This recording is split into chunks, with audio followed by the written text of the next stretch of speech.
बच्चों, चलिए कल हम ट्रांसफार्मर के बारे में पढ़े थे और उसमें हमने ट्रांसफार्मर के लेक्चर के बारे में, ट्रांसफार्मर क्या होता है, उसकी क्यों आवश्यकता पड़ती है और ट्रांसफार्मर का क्या काम होता है, मैंने ये चीज़ें को बताया था।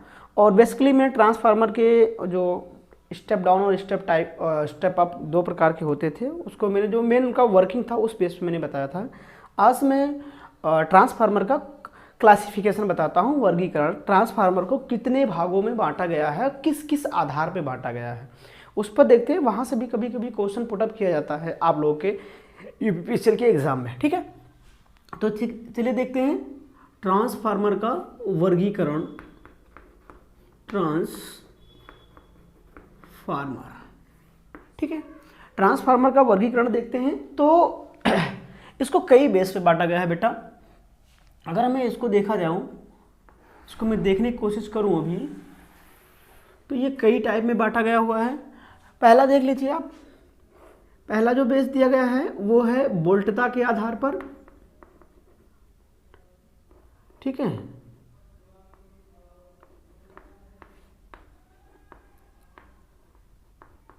जो कि मैंने कल इसके पहले वीडियो में मैं आप लोग को, इससे पहले मैंने आप लोगों को पढ़ाया था, ठीक है। इसमें कितने टाइप के होते हैं, तो इस पे होता है आपका step up, step down, step up और स्टेप डाउन,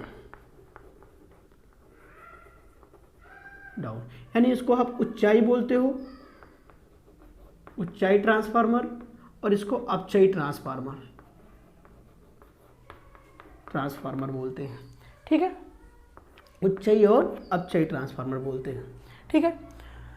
उसके बाद में आता है आपका, इसके बारे में मैंने बताया भी था आपको कि ये क्या काम करता है। ये आपका लो वोल्टेज को हाई में और ये हाई वोल्टेज को लो में बदल देता है।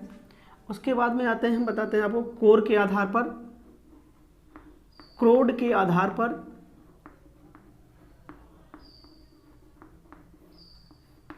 पर ट्रांसफार्मर कितने टाइप के होते हैं उस पर बताते हैं।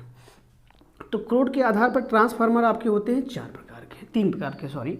एक होता है आपका कोर टाइप ट्रांसफार्मर,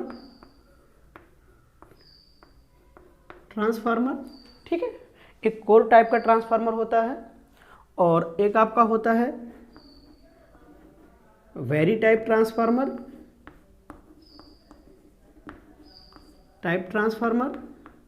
और प्यारे बच्चों तीसरा होता है आपका सेल टाइप ट्रांसफार्मर,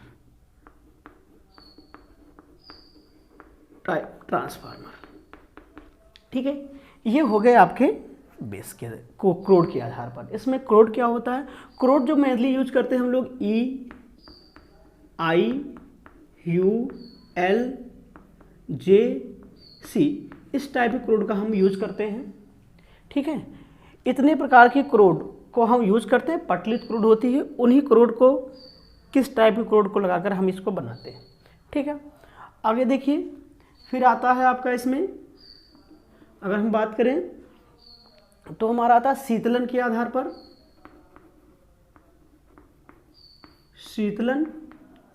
पर, दैट मीन्स कूलिंग बेस पे देखते हैं। कूलिंग बेस पे ट्रांसफार्मर को कितने टाइप से रखा गया है, तो कूलिंग बेस पे ट्रांसफार्मर को जो दिखाया गया है प्यारे बच्चों, वो पहला होता है आपका क्या, आपका होता है प्राकृतिक कूलिंग, प्राकृतिक शीतलन होता है, प्राकृतिक शीतलन, ठीक है। उसके बाद में आपका होता है इसमें तेल शीतलन,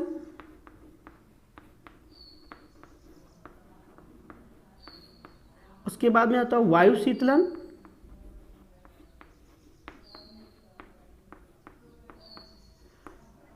उसके बाद में इसमें आता है आपका जल शीतलन,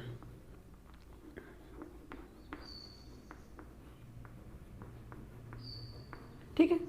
यानी ट्रांसफार्मर जब कार्य करता है तो वो हीट हो जाता है, यानी गर्म हो जाता है, तो उसको ठंडा करने के लिए हम कितने प्रकार की विधियों को यूज करते हैं, यानी प्राकृतिक शीतलन भी देख लेते हैं इसमें, तेल शीतलन, तेल द्वारा भी इसको ठंडा करते हैं, वायु द्वारा भी ठंडा करते हैं, जल द्वारा भी ठंडा करते हैं।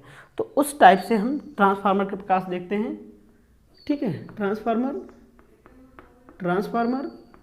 ट्रांसफार्मर और ये भी आपका ट्रांसफार्मर होता है। ठीक, उसके बाद आता है बेटा इसमें आप पढ़ेंगे वोल्टता के क्षमता के आधार पर, आउटपुट क्षमता के आधार पर, आउटपुट क्षमता के आधार पर हम जब हम ट्रांसफार्मर को देखते हैं तो हमारे पास होता है आपका 2 ट्रांसफार्मर होता है। कौन कौन सा होता है? पहला हमारा होता है इंस्ट्रूमेंट,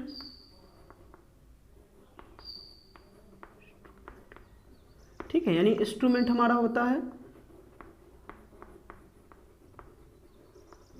इंस्ट्रूमेंट ट्रांसफार्मर होता है, और दूसरा हमारा होता है ऑटो ट्रांसफार्मर। ये आपके हमारे 2 होते हैं। इंस्ट्रूमेंट में हमारे 2 होते हैं। इंस्ट्रूमेंट जो होता है वो हमारा 2 टाइप का होता है। एक हमारा हो जाता है आपका सीटी, एक हो जाता है पीटी, ठीक है, सीटी और पीटी हो जाते हैं, 2 टाइप के होते हैं। इस ट्रांसफार्मर का यूज़ बेसिकली हम किस में करते हैं? इंस्ट्रूमेंट को मेज़र करने में करते हैं, यानी किसी भी डिवाइस को मेज़र करने के लिए, यानी धारा या वोल्टेज को मापने के लिए ही इसको मापन ट्रांसफार्मर भी बोल सकते हैं, यानी मेजरिंग ट्रांसफार्मर भी बोल सकते हैं, ठीक है। ऑटो ट्रांसफार्मर आपका होता है, ठीक है, इसको स्टेबलाइजर वगैरह में यूज करते हैं, वोल्टेज को घटाने बढ़ाने के लिए होता है। आपका बचता है एक और, कौन सा आ जाता है आपका? एक आपका आ जाता है प्यारे बच्चों इसमें जिसको आप बोलते हो फेस के आधार पर ट्रांसफार्मर होते हैं। तो फेस के आधार पर मैं यहाँ लिख देता हूँ, फेस के आधार पर ट्रांसफार्मर को 2 भागों में डिवाइड किया गया है। एक होता है आपका सिंगल फेस ट्रांसफार्मर, ठीक है, सिंगल फेस ट्रांसफार्मर, और एक होता है 3 फेस ट्रांसफार्मर, ठीक है। तो बेसिकली ये ट्रांसफार्मर होते हैं, बाकी और इंडोर ट्रांसफार्मर, आउटडोर ट्रांसफार्मर होते हैं, पावर ट्रांसफार्मर भी होते हैं, डिस्ट्रीब्यूशन ट्रांसफार्मर भी होते हैं, उन सब तो इसी टाइप्स के होते हैं। लेकिन ले लीजिएगा,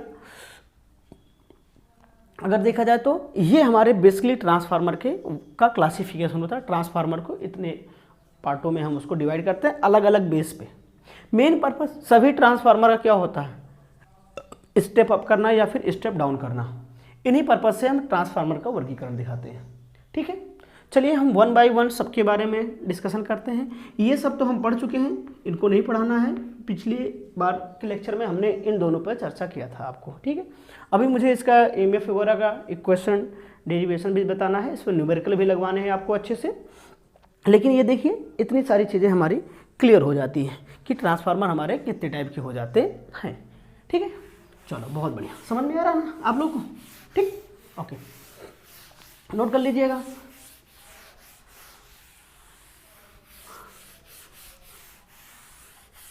और तुम लोग क्वेश्चन वगैरह लगाते रहो, ठीक है। जो क्वेश्चन बचता है मैं उसको बताता रहूँगा, आप लोग सॉल्व करो। तो जो भी बुक आई हैं आपके पास हैं उससे क्वेश्चन ले लीजिए, प्रीवियस पेपर भी उठा लीजिए, इन सब चीज़ों को लेकर आप सॉल्व करते रहिए, ठीक है। आप लोगों को बहुत अच्छे से तैयारी करवाएंगे हम, और हमारे लेक्चर को देखते रहिएगा। मैं 100 में से आप बोल रहा हूँ 90% क्वेश्चन मैं इसी बोर्ड पे आपको एक्सप्लेन कर दूंगा। 90% क्वेश्चन आपके पेपर में आएंगे। टिप क्वेश्चन वो पूछता नहीं है, प्रैक्टिकली क्वेश्चन पूछता है, बहुत इजी क्वेश्चन पूछता है, ठीक है। बस आपको नॉलेज होना चाहिए सब चीज़ों का। चलिए पहले तो देखते हैं स्टेप डाउन, स्टेप वोल्टता के आधार पर हम बता चुके थे, तो आपको हम पढ़ाते हैं किसके बेस पे? कोर के आधार पर। तो देखिए क्रोड के आधार पर ट्रांसफार्मर, तो पहला है इसमें हमारा क्या, आपका पहला आ जाता है हमारा इसमें, आप लिख लिए कोर टाइप ट्रांसफार्मर। क्या आता है? कोर टाइप ट्रांसफार्मर,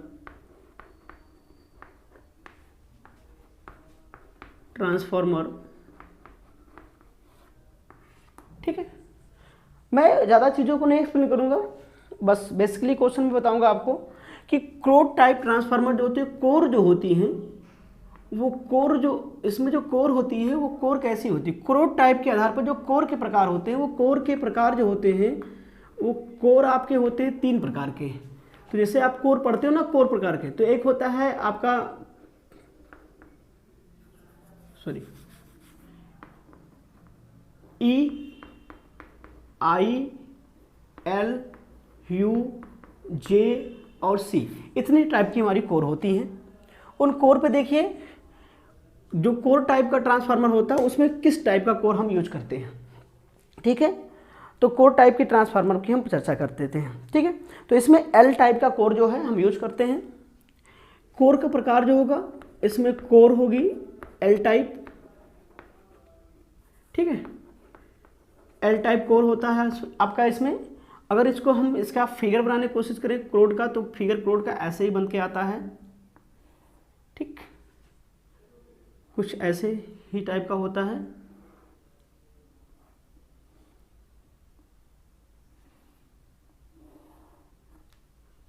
कुछ इस टाइप से बन जाता है क्रोड आपका, ठीक है।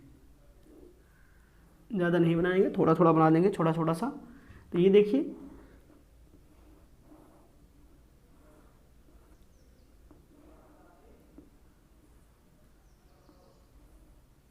ठीक है, इस टाइप की क्रोड बन जाती है आपकी। और इसी में हमारी क्या हो जाती है, कुंडली लग जाती है।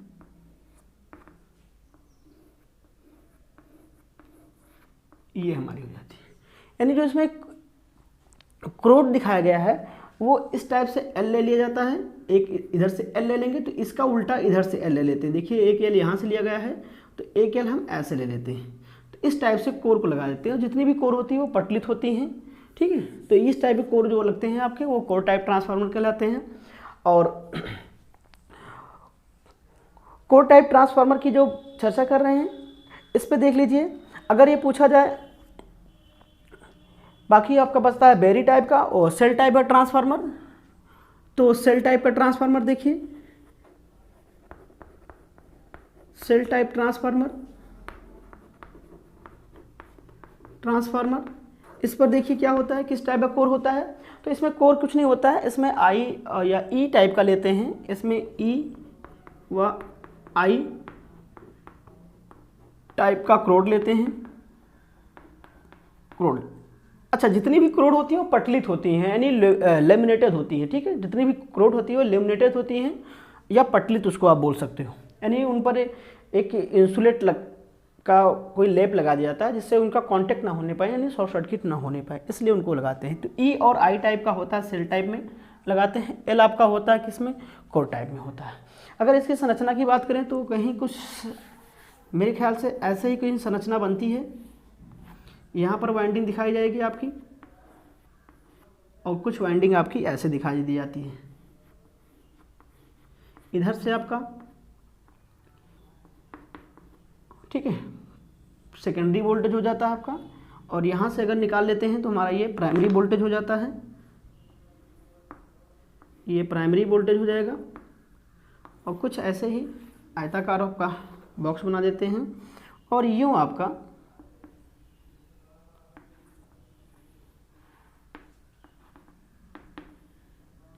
इस टाइप के आपके ट्रांसफार्मर होते हैं।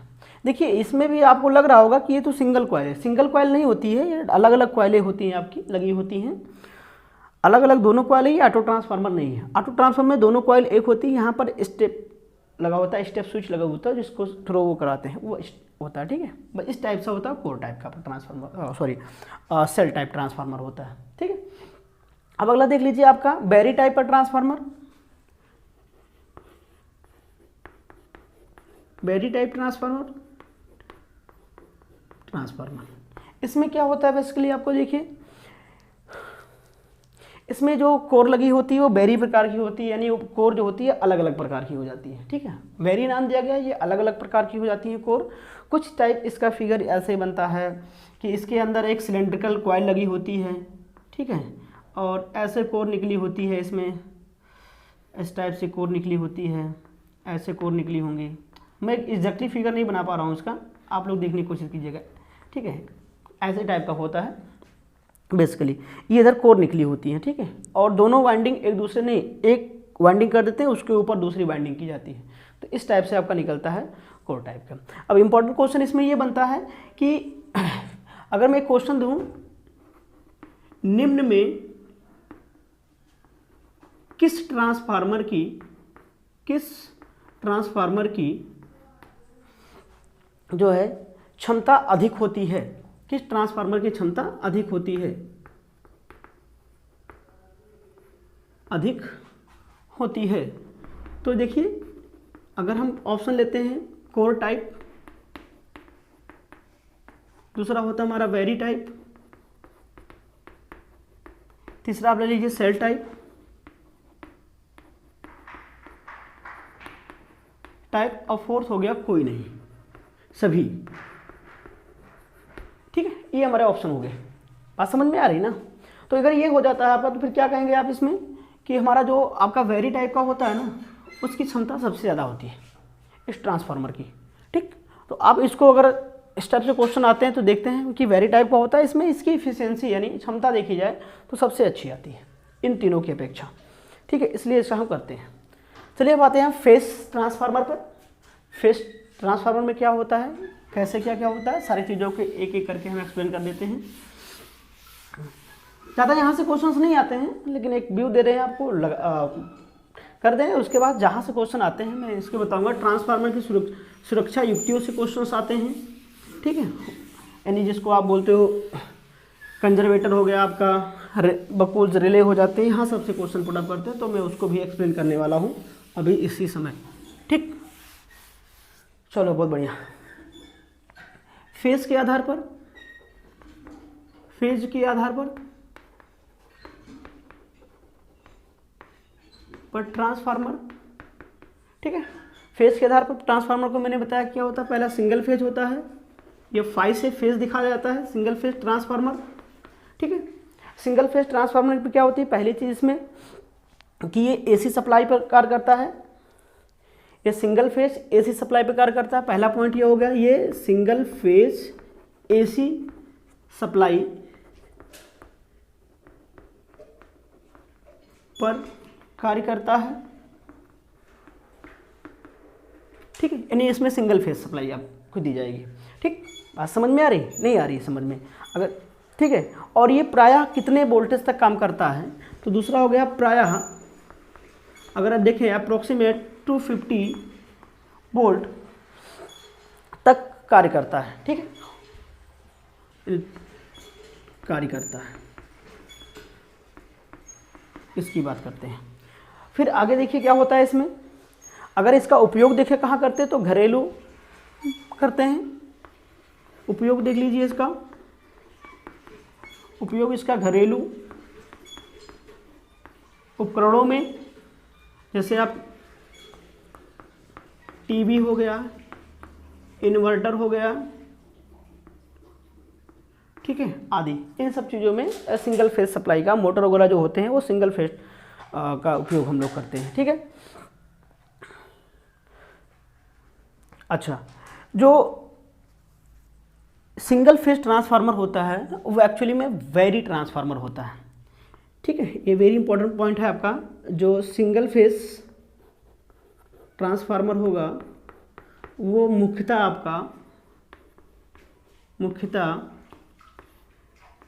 वेरी ट्रांसफार्मर होता है। ठीक है, यानी वेरी ट्रांसफार्मर होता है। नहीं समझ में आया? ठीक, यानी जो भी अब टीवी में जो लगा होता है आपके यहाँ, इन्वर्टर में जो लगा होता है ट्रांसफार्मर, वो वेरी टाइप का ट्रांसफार्मर यूज करते हैं, मुख्यतः हम यूज कर सकते हैं। ठीक है, सिंगल फेज ट्रांसफार्मर में। तो ये आपके थे सिंगल फेज ट्रांसफार्मर। ठीक है, अब आते हैं, अच्छा इसमें एक ही वाइंडिंग होती, सॉरी इसमें 2 वाइंडिंग होती है। एक क्वेश्चन और ले लीजिए। सिंगल फेज ट्रांसफार्मर में अगर हम बात करें तो हमारे पास एक प्राइमरी कॉइल होती है, प्राइमरी कॉइल, और एक सेकेंडरी कॉइल होती है। ठीक, एक प्राइमरी कॉइल होगी आपकी, एक ही सेकेंडरी कॉइल होती है, और इसमें अधिक नहीं हो सकते हैं। ठीक है, इनको घरेलू के लिए यूज करते हैं, ट्रांसमिशन और डिस्ट्रीब्यूशन के लिए इसका यूज नहीं किया जाता। बात को समझिए, बहुत बढ़िया। चलिए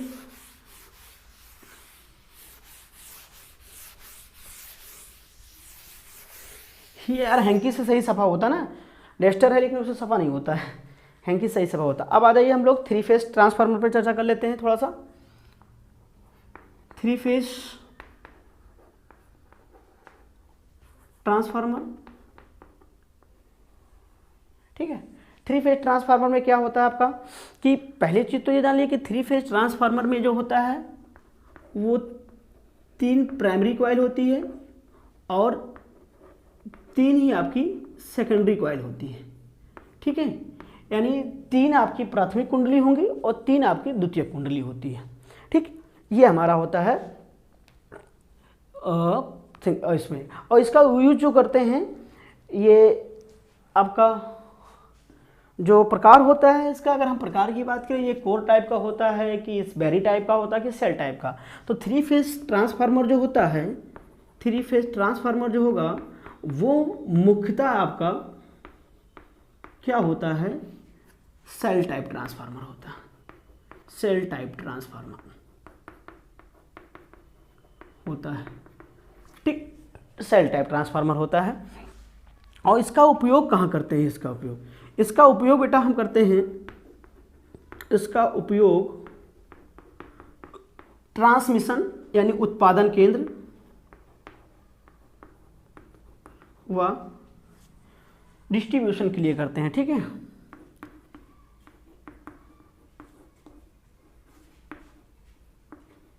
सन में किया जाता है, ये देख लीजिए इस चीज़ का, ये इसका मेनली उपयोग होता है। अच्छा, अब ये देखिए कि थ्री फेज ट्रांसफार्मर जो होते हैं वो उत्पादन केंद्र में कितना करते हैं और डिस्ट्रीब्यूशन में कहाँ यूज होते हैं। तो पहला चीज़ देखिए, उत्पादन की अगर हम बात कर लेते हैं, उत्पादन केंद्रों में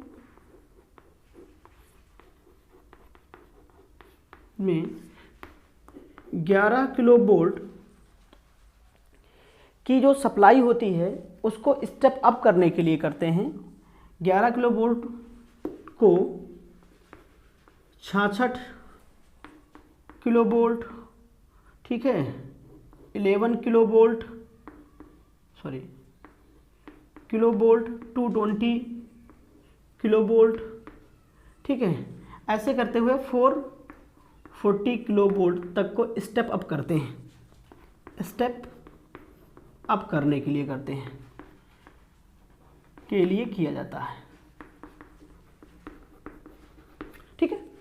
यानी जो जहाँ पर पावर प्लांट होता है, पावर प्लांट में जब हमें 11 केवी वोल्ट डेवलप करते हैं, वहाँ से जब हम सब स्टेशन को सप्लाई करते हैं तो उस टाइम पर जो ट्रांसफार्मर यूज किया जाता है वो थ्री फेज ट्रांसफार्मर यूज करते हैं।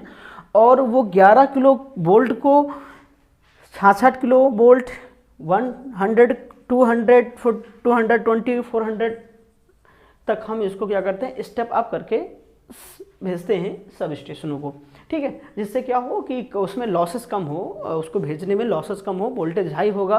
तो अगर वोल्टेज हाई होता है तो पावर प्रोपोर्शनल क्या होता है, V² ही हो जाता है। उस समय देखिए रेजिस्टेंस क्या होगा, रेजिस्टेंस जो होता है वो पावर के इन्वर्सली प्रोपोर्शनल हो जाता है, यानी व्युत्क्रमानुपाती हो जाता है वोल्टेज के केस में। तो अगर इसमें देखते हैं तो अगर रेजिस्टेंस की वैल्यू आपकी बढ़ जाएगी, ठीक है, तो पावर की वैल्यू क्या हो जाती है, कम हो जाती है। यानी पावर लॉसेस हमारे जो होंगे, जो भी लॉसेस हो रहा होगा वो कम हो जाएगा, यानी उसमें क्षति कम होगी। इसलिए हम जब ट्रांसमिशन के लिए यूज करते हैं तो हाई वोल्टेज पे देते हैं, जिससे कि पावर उसमें कम लॉस हो, ठीक। चलिए, ये भी बात आपको समझ में आ गई अच्छे से। अब हम बात कर लेते हैं आपका शीतलन के आधार पर ट्रांसफार्मर के यूजेस देखें, कहाँ पर कैसे शीतलन किया जाता है उसको भी देख लेते हैं थोड़ा सा, ठीक है। आसानी से ये थोड़ा सा है, एक रिवीजन टाइप की क्लासेस हो गई आप लोगों की, आप लोग पढ़े भी होंगे, थोड़ा सा रिवाइज करवा रहे हैं क्योंकि ये आप लोगों का एग्ज़ाम टाइम आने वाला है और नोटिफिकेशन भी आ चुका होगा, आप लोग फॉर्म भर रहे होंगे, ठीक है। तो चलिए शीतलन के आधार पर देखते हैं, शीतलन के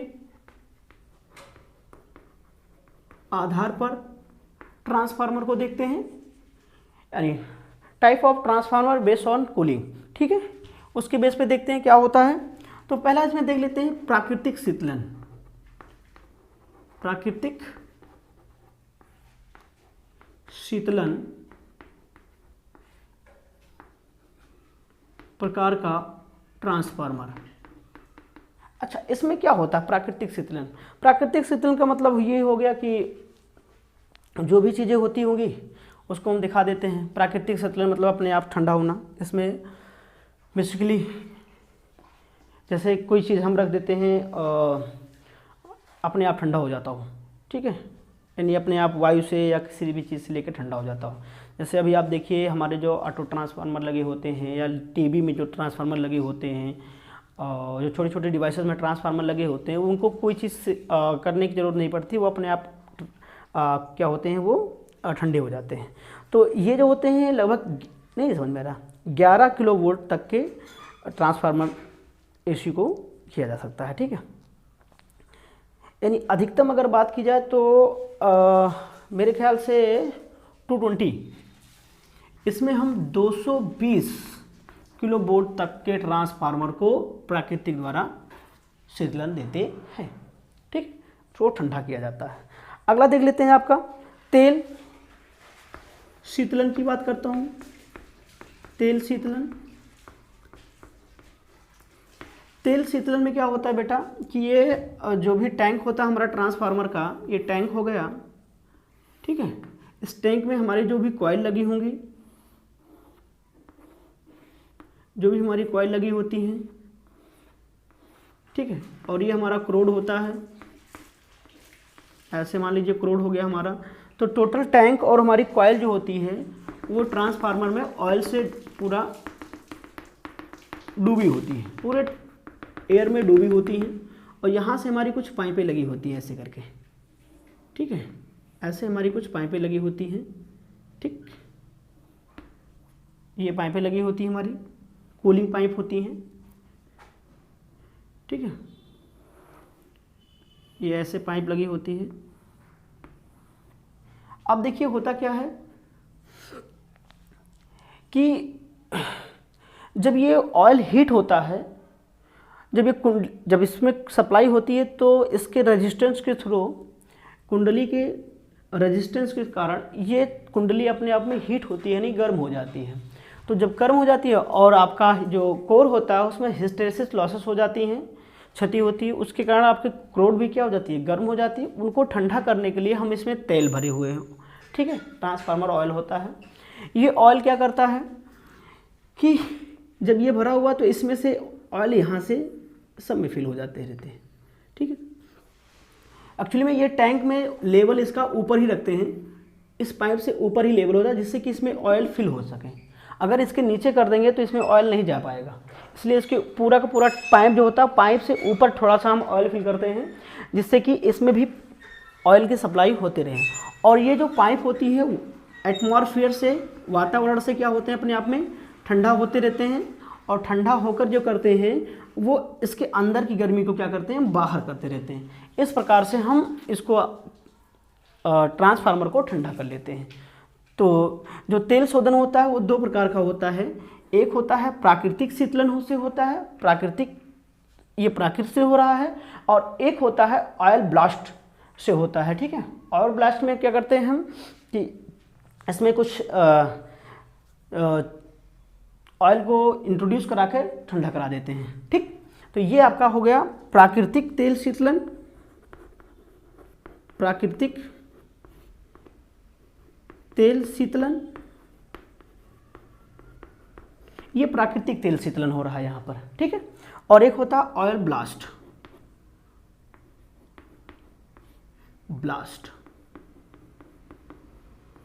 ठीक है। एक आपका क्या होता है, ऑयल ब्लास्ट होता है शीतलन, ऑयल ब्लास्ट शीतलन से होता है। अब बात होती है कि ऑयल ब्लास्ट शीतलन में या इसमें कहाँ से कहाँ तक हो सकता है। तो ऑयल ब्लास्ट शीतलन में जो बातें होती हैं, ऑयल ब्लास्ट शीतलन में वो लगभग 500 किलो वोल्ट तक के ट्रांसफार्मर में हम इस टाइप का यूज करते हैं, शीतलन ऑयल ब्लास्ट शीतलन में करते हैं, ठीक है। उसमें वगैरह ज़्यादा इस पर क्वेश्चंस नहीं आते हैं, बस ये समझ लीजिए इसको ठंडा, इनके कॉइल को और इसके क्रोड को ठंडा करने के लिए सारी विधियाँ या टेक्नोलॉजी यूज की जाती है, ठीक। अब आता है जल द्वारा शीतलन। जल द्वारा भी शीतलन जो होता है बेटा, जल द्वारा जो शीतलन होता है, शीतलन अगर हम करते हैं वो भी लगभग आपका 500 किलो वोल्ट तक किया जाता है। ठीक है, वो भी आपका 500, उसमें हम जल द्वारा शीतलन कर देते हैं। ठीक है, वाटर सप्लाई करके उसको हम ठंडा करते हैं। ये सब कॉम्प्लिकेटेड हो जाते हैं, ये इजी होता है। ठीक है, इसलिए उसका यूज कम, इसका यूज ज़्यादा करते हैं लोग। ठीक, बहुत बढ़िया। चलो अब आप आता क्या जाता है भाई, वायु द्वारा शीतलन। चलो वायु द्वारा शीतलन कर देते हैं, उसको भी बताते हैं आपको।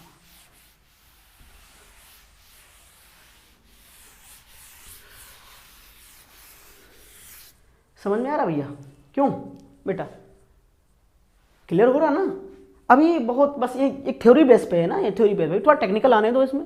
ठीक है, डेरिवेशन वगैरह न्यूमेरिकल वगैरह अच्छे से कराते हैं आप लोग को। ये थोड़ा थ्योरी बेस पे है, तो इसमें कहाँ से क्वेश्चन पुटअप कर सकता है, थोड़ा थोड़ा जानकारी आपको होनी चाहिए।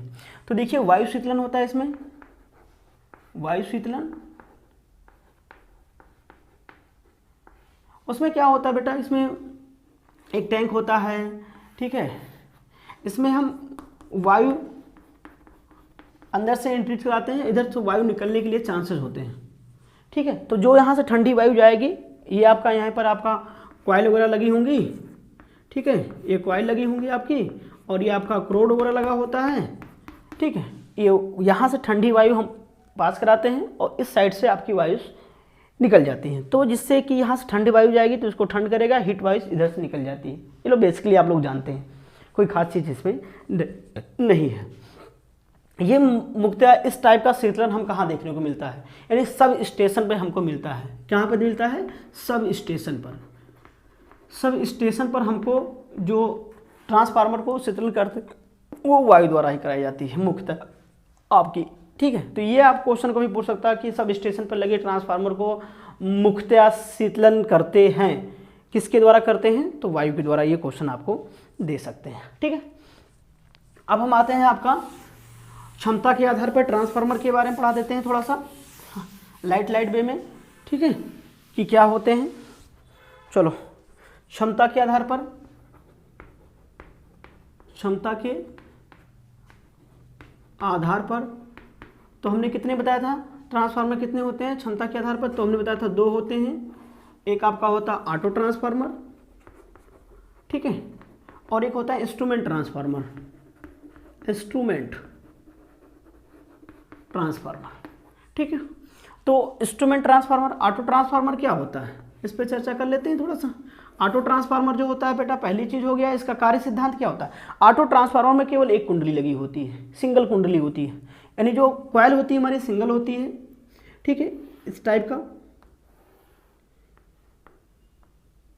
ये सिंगल कुंडली लगी होती है हमारी।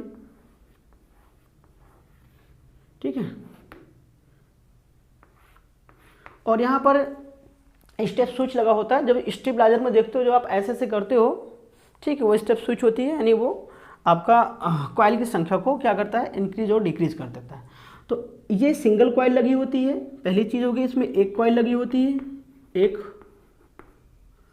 वाइंडिंग, एक कॉइल होती है। ठीक, दूसरा चीज देखिए इसमें, अगर हम स्टेप स्विच से इस तरफ प्राइमरी वोल्टेज लेते हैं, इस तरफ हम लोग क्या लेते हैं, सेकेंडरी वोल्टेज लेते हैं, तो जो स्टेप स्विच होता है वो इनकी संख्या को क्या करता है, कम और अधिक कर देता है। जिस तरफ आपकी कॉइलों की संख्या कम होगी और इनपुट होगा, ठीक है, इसको देख लीजिए किस सिद्धांत पहले काम करता है तब मैं बताता हूँ। ये स्वः प्रेरण पे कार्य करता है, स्वः प्रेरण के सिद्धांत पे कार्य करता है। कहाँ पर उपयोग होता है, स्टेबलाइजर सबसे बेस्ट एग्जांपल है इसका। स्टेबलाइजर में हम ऑटो ट्रांसफार्मर करते हैं और फिर उसमें इंडक्शन मोटर में उसकी गति को नियंत्रण करने में करते हैं। ठीक है, ऑटो ट्रांसफार्मर का हम करते हैं उपयोग इंडक्शन मोटर की गति को नियंत्रण करने में। उपयोग देख लीजिए इसका, कहाँ पर उपयोग करते हैं। तो उपयोग में हम मोस्टली 2 बता देते हैं आपको। एक तो हो गया स्टेबलाइजर में, स्टेबलाइजर, ठीक है, स्टेबलाइजर हो गया आपका, और दूसरा हो गया इंडक्शन मोटर की गति नियंत्रक। ठीक है, इंडक्शन मोटर की गति नियंत्रण में इस ट्रांसफार्मर का यूज़ करते हैं। अच्छा, अब ये कैसे परफॉर्म करता है इस चीज़ को देखते हैं। तो परफॉर्म पे देखते हैं कैसे कार्य करता है ये। तो ये हमारा ट्रांसफार्मर हो गया, ये सिंगल कॉइल लगी हुई है, ठीक है। अगर हम इस तरफ इनपुट देते हैं, इस तरफ इनपुट देते हैं और फेरों की संख्या क्या है, कम है, और इधर हमारा आउटपुट मिलता है, ठीक है, सेकेंडरी वोल्टेज, ये N2 हो गया। अगर इस टाइम में देखते हैं जो हमारा स्टेप स्विच होता है वो इनकी संख्या को क्या करता है, फेरों की संख्या को घटाता है या फिर बढ़ाता है। जो स्टेबलाइजर में हम लोग ऐसे करते हैं किट किट किट किट की आवाज़ आती है, वो एक्चुअली में उसका मेन काम होता है इनके फेरों की संख्या को कम करना या फिर बढ़ा देना। तो अगर इनपुट पे फेरों की संख्या कम है यानी N1 is less than N2 है, इस समय ये स्टेप अप ट्रांसफार्मर की तरह बिहेव करता है।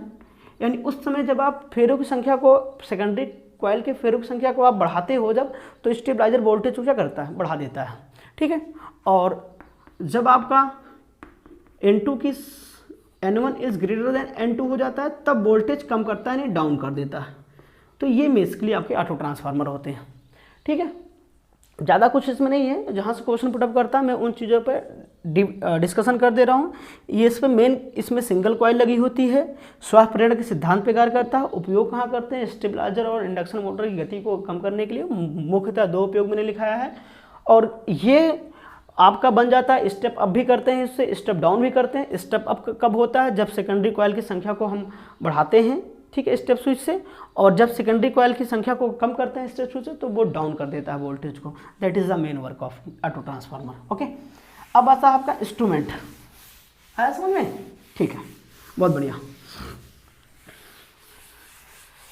ये धरती चांद सितारे, मैं दोनों नदिया किनारे। आप लोग भी गाना सुनते हैं कि नहीं सुनते, सुना करो भाई। इंस्ट्रूमेंट ट्रांसफार्मर, इंस्ट्रूमेंट ट्रांसफार्मर जो होते हैं ये मुख्यतः धारा और वोल्टेज को मेजर करने के लिए होते हैं, ठीक है। धारा और वोल्टेज को मेजर करने के लिए आ जाते हैं। और एक कितने टाइप के होते हैं, ये 2 टाइप के होते हैं। एक इनको हम बोलते हैं CT, धारा करंट ट्रांसफार्मर, और एक PT, पोटेंशियल ट्रांसफार्मर, ठीक है। यानी करंट ट्रांसफार्मर, धारा ट्रांसफार्मर,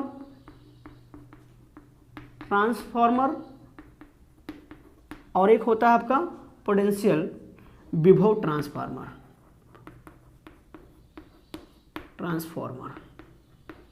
ठीक है। ये विभव ट्रांसफार्मर होते हैं।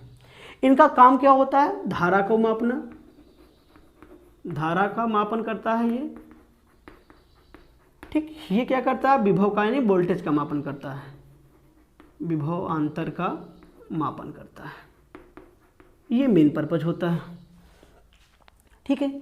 इसमें जो प्राइमरी कॉइल लगी होती है बेटा, ये इसका एक और नाम है, इसको और किस नाम से जानते हैं, इसका दूसरा नाम आप कह सकते हो, धारा मापेगा तो कम धारा मापेगा, इसलिए इसको हम बोलते हैं धारा अपचायक। क्या बोलते हैं, धारा अपचायक, ठीक। इसमें वोल्टेज क्या होता है, बढ़ा दिया जाता है, यानी ऊंचाई, ठीक है, वोल्टेज ऊंचाई बोलते हैं इसको।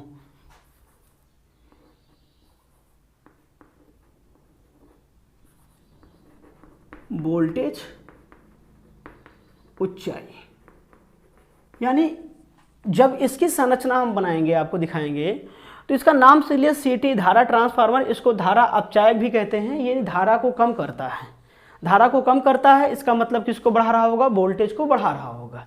चलिए देखते हैं CT के बारे में। CT में क्या होता है कि प्राइमरी कॉइल जो होती है वो केवल एक टर्न की बनी होती है, आपकी एक या फिर मोटा तार लगा देते हैं, ठीक है। और दूसरे में आप लगा सकते हैं कि आपका ये आपके पतले तार की कई फेरे होते हैं। इसके पास हम लगा देते हैं एमीटर, क्या लगा देते हैं, एमीटर, और इसका एक बेस हम ग्राउंड कर देते हैं, ठीक है। और उसके बाद में ये आपका हो जाता है यहाँ से, यहाँ पर हमारा लोड हो जाएगा और यहाँ पर हमारा AC सप्लाई हो जाती है, ठीक है। ये क्या करता है, कि लगभग 100 से अगर हम बात करें तो पहला पॉइंट निकल के आता है, प्राइमरी कॉइल जो होती है वो एक फेरे की या मोटा तार होता है, मोटा तार होता है इसमें। ठीक, ये जो प्राइमरी कॉइल है यही हमारी प्राइमरी कॉइल हो गई, ये हमारी सेकेंडरी कॉइल हो जाती है। इसमें एक मोटा तार होता है, एक फेरे का हो सकता है या सीधा मोटा तार लगा सकते हो। ठीक, एक मोटा तार लगा सकते हो। और ये सेकेंडरी कॉइल होती है जो कि पतले तार की कई फेरों की बनी होती है। इसमें हाई वोल्टेज होता है, इसमें लो वोल्टेज होता है आपका। तो ये इसलिए स्टेप अप काम कर रहा है, यानी ऊंचाई, वोल्टेज ऊंचाई बोलेंगे इसको, यानी वोल्टेज को बढ़ा दे रहा है। अगर ये वोल्टेज को बढ़ा दे रहा है इसका मतलब धारा को क्या कर रहा होगा, कम कर दे रहा होगा। अब धारा को कम कर दिया है इसलिए इसको हम अपचायक भी बोलते हैं। ठीक है, जो एम्पियर लगता है, एम्पियर की जो रीडिंग होती है वो कितने से कितने तक की होती है। तो यहाँ पर जो एम्पियर की रीडिंग लगाई जाती है, जो एमीटर लगाया जाता है, उसका जो रेंज होता है वो आपका 0 से लेकर 150 एम्पियर तक होता है। 0 से लेकर 150, यानी अगर आप बोल सकते हो कि सीटी में लगा एमीटर, लगे एमीटर का रेंज वो 0 एम्पियर से कितना होता है, 150 एम्पियर होता है। ठीक है, और सीटी अगर हम इसमें और दिखें आपको, सीटी जो धारा ट्रांसफार्मर है वो 100 एम्पियर से 200 एम्पियर की उच्च धारा को, सीटी 100 एम्पियर से 200 एम्पियर की उच्च धारा को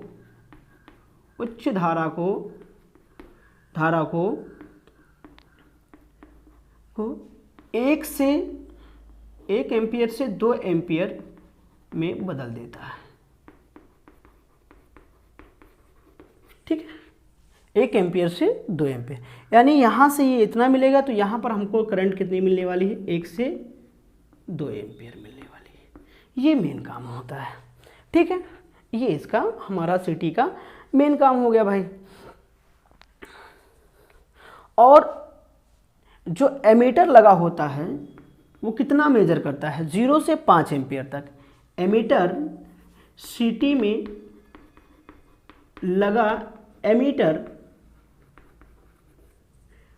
0 से 5 एम्पियर को मापता है। ठीक है, सॉरी ये 150 नहीं है, 500 है। 0 से 5 एम्पियर तक होता है। ठीक है, तो ये 0 से 5 एम्पियर तक माप लेता है। ये होता है। क्वेश्चन कभी पूछा जाए कि सीटी में जो लगा एम्पियर होता है वो कितने तक का मापता है, तो 5 एम्पियर तक का मापता है। कितनी उसको ये कन्वर्ट कितना करता है, तो 1 से 2 में कन्वर्ट कर सकता है। ठीक है, 1 से 2 में न्यूनतम, अधिकतम इतना ले लेता है। इनपुट पे इससे कितने होता है, तो इनपुट पे 100 से 200 दे सकते हो। आउटपुट पे कितना मिल सकता है, 1 से 2 मिल सकता है। ये हमारे सीटी ट्रांसफार्मर होते हैं। ठीक है, चलो फिर आ जाओ।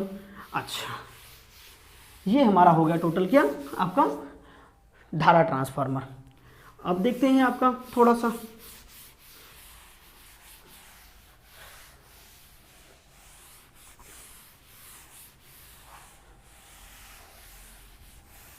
ठीक है। अब हमारा आता है पीटी ट्रांसफार्मर। पीटी के बारे में देखते हैं। ठीक, पोटेंशियल ट्रांसफार्मर, इसको हम बोलते हैं पोटेंशियल ट्रांसफार्मर फॉर्मर। ठीक है, पोटेंशियल ट्रांसफार्मर में क्या होता है, तो बेसिकली इसका डायग्राम देख लीजिए। इसमें हमारा जो होता है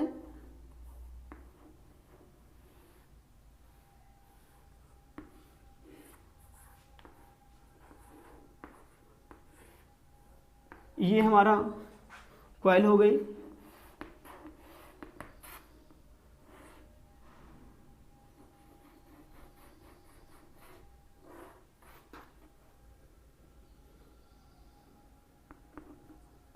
ठीक है।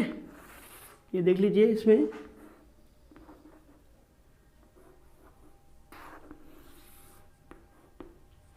ये HT होता है, हाई टेंसाइल वोल्टेज पे जाता है। इधर हमारा इनपुट होगा, इधर हमारा लोड होता है, ठीक है, ये हमारा वोल्टेज होता है।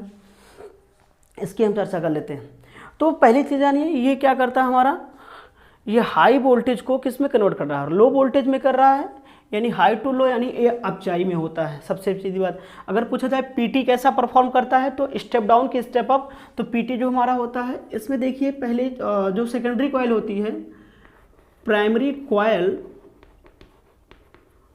अधिक फेरों की होती है, अधिक फेरों की होती है, और सेकेंडरी कॉइल जो होती है हमारी, सेकेंडरी कॉइल जो होगी हमारी 2 या 3 लपेट की होती है, 3 फेरों की होती है, कि मोटे तारों की होती है, तारों की होती है, ठीक है। और थर्ड देख लीजिए, इसमें आपका पीटी जो होता है वो स्टेप डाउन होता है, पीटी स्टेप डाउन होता है, स्टेप डाउन होता है, यानी अधिक वोल्टेज को कम वोल्टेज में कन्वर्ट कर देता है, ठीक है, अधिक वोल्टेज को कम में कन्वर्ट करता है। तो कितने वोल्टेज को कितने में करता है, इसकी रेंज क्या है, ठीक है। तो ये 11 किलो वोल्ट, 11 से 22 किलो वोल्ट को ये 50 से 100 में कन्वर्ट कर देता है। यानी अगर देखा जाए तो इसके सेकेंडरी कॉइल पर अगर हम देखें तो सेकेंडरी कॉइल पर ये रहेगा आपका